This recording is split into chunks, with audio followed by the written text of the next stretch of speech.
আসসালামু আলাইকুম রহমতুল্লাহ। আমার প্রিয় ভাই ও বোনেরা সবাই কেমন আছেন? আশা করি সবাই ভালো। সব থেকে সহজ পদ্ধতিতে আজকে আমি শিং মাছের এই কালো আঁশটা পরিষ্কার করে নেব। আর আমি যে সহজ পদ্ধতি ব্যবহার করব সেটাও ইনশাল্লাহ আপনাদের সাথে শেয়ার করব। হয়তোবা এই সহজ পদ্ধতিটা আপনাদের অনেকটাই উপকারে আসতে পারে। প্রিয় ভিউয়ার্স, এখানে আমি বড় বড় শিং মাছ নিয়েছি। আর এই শিং মাছগুলোকে আমি কিন্তু ফ্রিজে রেখে তারপরে কিন্তু আমি নিয়েছি, যেহেতু মানে জ্যান্ত যে শিং মাছ সেটা কিন্তু কখনো কোনো কিছু দিয়ে আমি মারতে পারি না। আমার খুবই আফসোস লাগে, যার কারণে আমি যেই মাছ হোক না কেন, জীবিত মাছ আমি এনে সাথে সাথে আমি মারতে পারি না, ভালো লাগে না এটা আমার কাছে। তো আমি কি করি, জীবিত মাছগুলোকে আমি সবসময় কি করি, ফ্রিজে রেখে দিই। 2-3টা পলিথিন সুন্দর করে বেঁধে যদি আমরা ফ্রিজের এক পাশে রাখি, তাহলে কি তারা আস্তে আস্তে মরে যাবে। আর তাদেরকে অযথা এটে সেটে দিয়ে কিন্তু কষ্ট করে মারার একদমই আমাদের দরকার হয় না। সেটা কই মাছ হোক, শিং মাছ হোক, বা আরও অনেক ধরনের কিন্তু টাকি মাছ, যেটা মানে জীবিত মাছগুলো থাকে আর কি, সেগুলো। সো ভিউয়ার্স, অনেকের প্রশ্ন থাকতে পারে, হয়তো শিং মাছ ফ্রিজে রাখলে শিং মাছে যে লাঠা লাঠা একটা ভাব থাকে সেটা কি যায়? হ্যাঁ ভিউয়ার্স, শিং মাছটা নামানোর পরে একটা ঝাঁকনিতে নেবেন, ঝাঁকনিতে নিয়ে কি ভালো করে কিন্তু ধুয়ে ফেলবেন, তখন শিং মাছের যে লাঠা লাঠা একটা ভাব থাকে সেটা কিন্তু চলে যায়। তো ভিউয়ার্স দেখুন, এখানে কিন্তু আমি অনেক বড় বড় শিং মাছ নিয়েছি। আর এই মাছগুলোর মধ্যে প্রত্যেকটা মাছে কিন্তু খুব সুন্দর কিন্তু ডিম হয়েছে। আর এখন এই সিজনে কিন্তু মনে হয় মাছের মধ্যে কিন্তু প্রচুর ডিম থাকে, তো প্রত্যেকটা মাছে অনেক বড় বড় ডিম। সো ভিউয়ার্স, আমি কিন্তু এভাবে মাথাটাকে কেটে ফেলে দেবো। আসলে শিং মাছের মাথা তো খেতে এমনিতে কষ্টজনক, যার কারণে মাথা নেওয়ার কোনো দরকার নেই। তো আমার মারা দেখতাম বটি দিয়ে সুন্দর করে কিন্তু দুই পাশে যে কাঁটাটা থাকে না, সেটা কিন্তু ফেলে দিত। আর মাদেরকে দেখতাম গ্রামের মধ্যে যে একদম একটা বই পাতা বলে, মানে যেটা কি বলবে, সেগুন পাতার মতো, ওই পাতা দিয়ে কিন্তু ডোলে কিন্তু তারা কিন্তু খুব সুন্দর করে কিন্তু এটাকে সাদা করে নিত। সো আমরা যেহেতু মানে গ্রামে থাকি না, সেক্ষেত্রে ওই পাতা তো আর পাবো না। যাই হোক, যে পদ্ধতিটা আমাদের জন্য মানে করলে সহজ হবে, সেই পদ্ধতিটাই কিন্তু আমাদের ব্যবহার করা উচিত। আসলে পাটায় কিন্তু হাত দিয়ে ডলাটা কিন্তু অনেকটাই কষ্টকর। অনেক সময় কিন্তু পাটা বা যে কোনো কিছুর মধ্যে এইভাবে মাছগুলো ডলতে গেলে কিন্তু হাতও ব্যথা করে, আবার মাছও কিন্তু অনেক সময় ভালো করে পরিষ্কার করতে পারি না। ভিউয়ার্স, এইখানে আমি নিয়ে নিলাম চা পাতা। এই চা পাতাটাকে আমি একটু পানি দিয়ে কিন্তু সিদ্ধ করে নিয়েছি। আর এই চা পাতাটা কিন্তু একদমই গরম। দেখুন, আমি হাত দিতে কিন্তু কষ্ট হচ্ছে। আর চেষ্টা করবেন, অনেকে হয়তো চা পাতা ইউজ করেন, বাট আমি মনে করবো যে একটু গরম চা পাতাটা যদি গরম থাকে এবং সেটা সিদ্ধ করে পানিটা ফেলবেন না, সেই পানি সহকারে সিদ্ধ করে এভাবে নরম করবেন। নরম করার পর এখানের মধ্যে আমি দিয়ে দেবো ভিনেগার। ভিউয়ার্স, এখানে আমি 1 কেজি শিং মাছের জন্য আমি কিন্তু 2 চামচ ভিনেগার আমি ইউজ করেছি। আর এই ভিনেগারটা কিন্তু ঘরে তৈরি করা যায়। অবশ্য আপনাদের যদি ভিনেগার ঘরে তৈরি করতে একটু ইচ্ছা থাকে, তাহলে অবশ্যই আমার ভিডিও দেখতে পারবেন। আর ভিডিও দেখে কিন্তু আপনারা ঘরে কিন্তু ভিনেগার তৈরি করে বছর জুড়ে কিন্তু যে কোনো কিছুতে কিন্তু ব্যবহার করতে পারেন। কেননা ভিনেগার এমন একটা জিনিস, এটা কিন্তু আমাদের অনেক কাজে লাগে। বিশেষ করে গৃহিণীদের কিন্তু বিভিন্ন কাজে কিন্তু ভিনেগারটা কিন্তু অনেকটাই উপকার আসে। যাই হোক ভিউয়ার্স, এই দেখুন, আর এই চাপাতি আর এই ভিনেগার দিয়ে কিন্তু আমি এই মাছগুলোকে কিন্তু খুব ভালো করে কিন্তু মেখে নেব।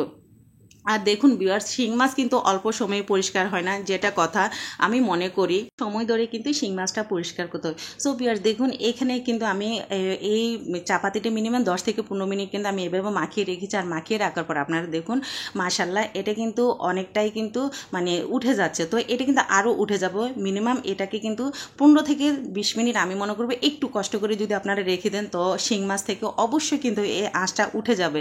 উপরের যে কালচে কালচে আঁশ, সেটা কিন্তু মাশাল্লাহ উঠে যাবে। কেননা আমি কিন্তু এই উপকারটা পেয়েছি একদমই 100%। আর এটাতে কিন্তু আমার কাছে খুবই সহজ লাগে যে অল্প সময়ের মধ্যে কিন্তু মানে ঘষা মাজা ছাড়াই কিন্তু এভাবে কিন্তু আঁশ উঠা যায়। আর দেখুন ভিউয়ার্স, এই চাপাতি দিয়ে কিন্তু আপনারা একটু হাতের সাহায্যে এভাবে ডলে নেবেন, তখন কি এই আঁশটা কিন্তু আস্তে আস্তে কিন্তু উঠে যাবে। আমি খুব কাছে থেকেও আপনাকে দেখাচ্ছি যে এটা কতটা সহজে কিন্তু উঠে যায়। আর সময়ের ব্যাপার হচ্ছে মিনিমাম 15 থেকে 20 মিনিট অবশ্যই কিন্তু এটা আমাদের মানে মেখে রাখতে হবে, তাহলে কিন্তু ফাইনালি কিন্তু শিং মাছটা কিন্তু পারফেক্টলি দগদগে সাদা হবে। আর এইভাবে এই মাছটা কিন্তু পানি দিয়ে কিন্তু বারবার ধুবেন, তখনই কিন্তু দেখা যাচ্ছে যে উপরে যে আঁশটা উঠে না কেন, তারপরে ভিউয়ার্স আপনারা একটু খেয়াল করবেন, আরেকটা কিন্তু হালকা একটা আঁশ থাকে, আঠা আঠা আঠাটা বলতে সাদা সাদা একটা যে ভাব থাকে, সেটাও কিন্তু উঠিয়ে নিতে পারবেন এইভাবে কিন্তু ডলে ডলে। আর অবশ্যই কিন্তু হাতের সাহায্যে এভাবে সুন্দর করে ডলবেন, তখন এই যে আঁশের পাশে যে ইয়াটা থাকে খোসার মতো, সেটাও কিন্তু দেখেন খুব সুন্দর করে কিন্তু সাদা হয়ে যাচ্ছে। আর এভাবে আপনারাও পারবেন শিং মাছকে খুব সুন্দর করে পরিষ্কার করতে। ভিউয়ার্স, শিং মাছের এই কালো আঁশটা উঠা যতটা আমার কাছে সহজ লাগে, এর থেকে কঠিন একটা কাজ আছে, সেটা হচ্ছে যে কি আপনারা একটু পরে দেখতে পারবেন। আর এটা অনেকেই জানেন, আমি মনে করি বেশিরভাগই মানুষ জানে না যে শিং মাছের কিন্তু দুই পাশে কিন্তু রগ থাকে, যেটা আমরা বলি এই রগটা কিন্তু ফালানো অনেকটাই কষ্ট। আজকে আমি আপনাদেরকে সবচেয়ে থেকে সহজভাবে আমি দেখাবো যে শিং মাছের কীভাবে রগ ফালানো।